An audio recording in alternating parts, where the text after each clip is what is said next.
Êxodo e em todo o Pentateuco, uma série de ordenanças do Senhor. Mas o Deuteronômio tem esse nome, né? Deuteronômio, lei, é outra lei, porque o povo necessitaria de uma outra lei.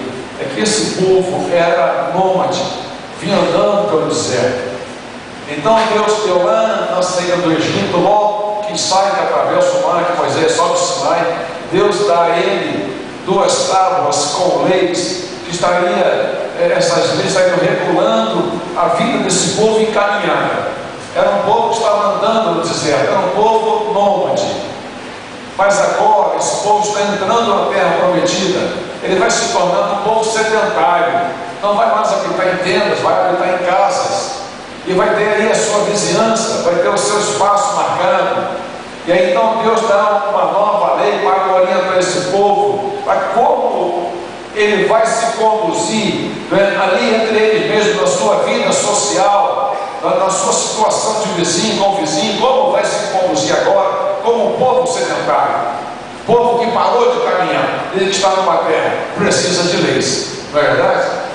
Nós temos leis novas aí, leis que regulamentam o uso da internet, temos leis que estão sendo formadas para regulamentar o uso do espaço sideral, coisa que a gente não tinha antigamente e nem se pensava há 80, 100 anos atrás, né? Porque o homem nunca imaginou que chegaria à Lua. Então já estão se elaborando leis para que se organize aí o uso, né, do espaço sideral, porque nós já estamos entrando, nós já estamos caminhando para as estrelas. Então é necessário que hajam leis regulamentando o uso, como é que a gente vai se comportar aí, né? Então cada coisa que surge, são feitas leis para que regulamente o uso. Então hoje a gente sabe que para usar a internet já há uma série de regulamentações. A gente não pode usar a internet ao bel prazer. Quando você abre algum site, tem que verificar se ele não tem direitos autorais, se você pode copiar, se não pode.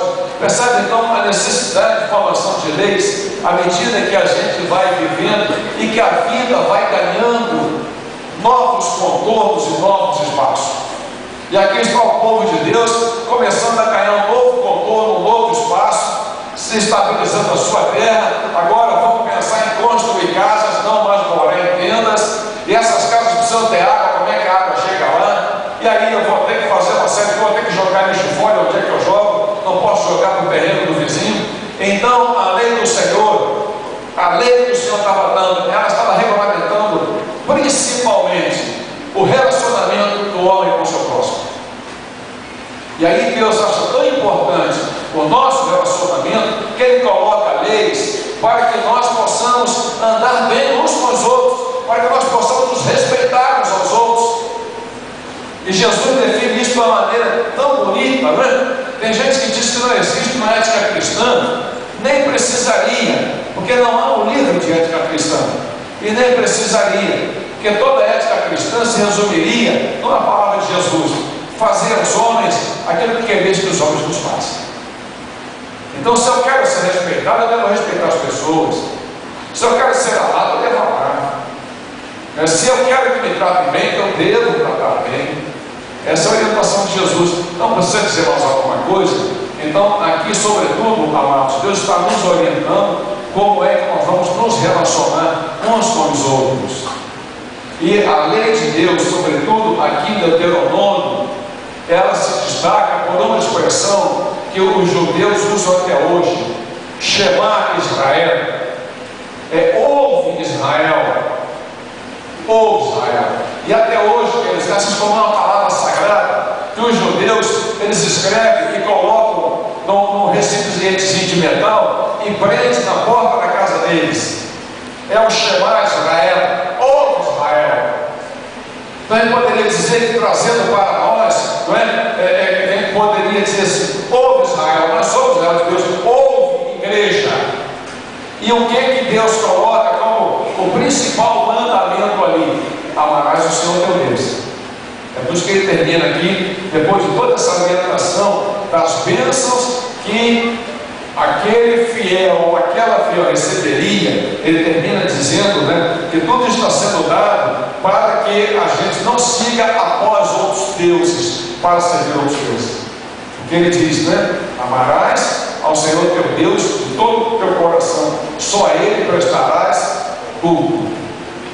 E qual é o restante?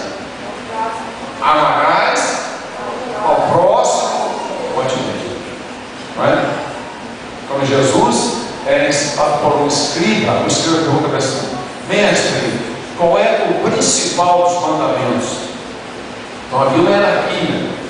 Mestre, qual é o principal dos mandamentos? É a pergunta dele.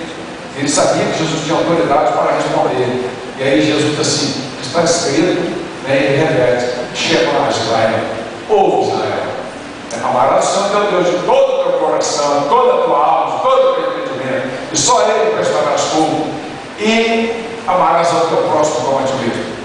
Então, queridos, o caminho da felicidade é seguir essa palavra de Deus, é respeitar o próximo, amar o próximo como a nós mesmos. Sabe por quê? Quando você ama o próximo, quando você respeita o próximo, ainda que esse próximo queira te desrespeitar, Deus toma a tua causa. Deus peleja por você.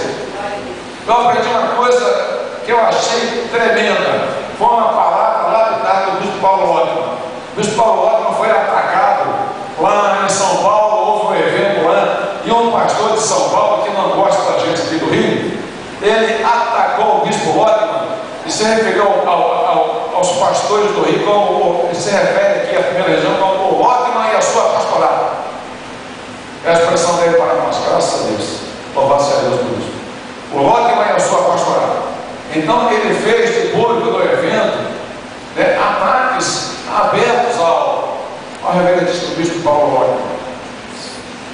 E o bispo Paulo Otman chamou os pastores que estavam lá junto dele, os seminaristas que estão lá, homenageando assim: eu não quero que ninguém me defenda, eu não quero que ninguém fale nada para me defender, porque nem eu vou me defender, porque eu tenho um Deus que me defende.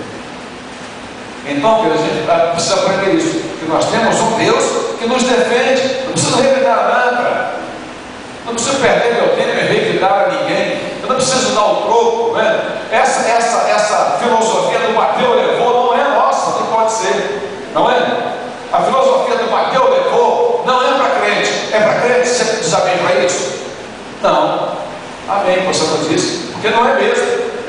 A filosofia do bateu, levou é para o mundo, não para nós. Por quê? Nós não precisamos devolver nenhum tipo de agressão que nos faça, porque nós temos um Deus que nos defende. Você tem um Deus que te defende. Se você seguir isto, você vai ser uma pessoa muito feliz em 2009. E quando o profeta salmista diz: fui novo, hoje sou velho, e jamais vi o justo desamparado, e nem vi a sua posteridade mendigar o pão. Você sabe quem é esse justo? No conceito de Israel, no conceito do povo de Deus, justo não tinha a mesma conotação do grego. Para os gregos, justo era o homem que obedecia às leis. Para o povo de Israel, justo era o homem que tinha bom relacionamento com os seus semelhantes. E o homem ou a mulher que tem bom relacionamento com os seus semelhantes faz amigos. É por isso que ele nunca viu um justo desamparado. Sabe por quê? Porque o justo tem bom relacionamento com os amigos. E quando ele está em dificuldade, os amigos o socorrem. Sem até que ele peça ajuda, os amigos o socorrem. E por que a sua posteridade não vai mendigar o pão? Porque os amigos que ele fez como homem justo, que manteve bom relacionamento, assim: é filho de fulano, precisamos ajudar. Então você percebe? A coisa não é subjetiva, não,